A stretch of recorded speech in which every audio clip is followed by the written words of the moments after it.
શું તીર્થધામોમાં આસ્થા પર હવે વેપાર હાવી થઈ રહ્યો છે?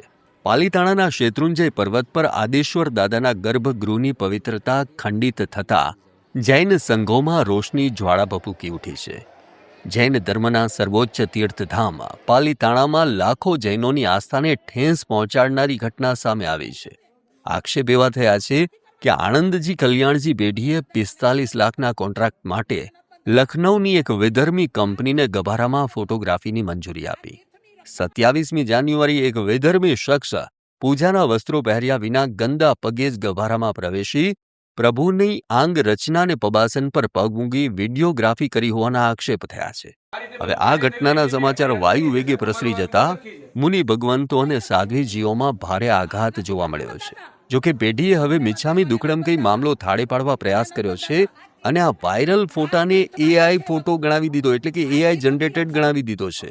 પણ અહીં સવાલ થાય કે જો બધું યોગ્ય હતું તો પેઢીએ રાતોરાત કોન્ટ્રાક્ટ કેમ રદ કર્યો? શા માટે સીસીટીવી ફૂટેજ જાહેર નથી કરવામાં આવી રહ્યા? જૈન અગ્રણીઓએ હવે અમદાવાદમાં પેઢીના ટ્રસ્ટીઓ સામે મોરચો માંડ્યો છે. સમાજની સ્પષ્ટ માંગ છે કે આસ્થાના નામે વેપાર કરનારા અને તીર્થની મર્યાદાને લોપનારા તત્વો સામે તત્કાલ એફઆઈઆર નોંધી કડક કાર્યવાહી થવી જોઈએ. આમ આસ્થાના અપમાનને જૈન સંઘ ક્યારેય માફ નહીં કરે. નથી કરવા બંધાતા, તમને બંધાય, મને નથી બંધાતા, મને નથી બંધાતા.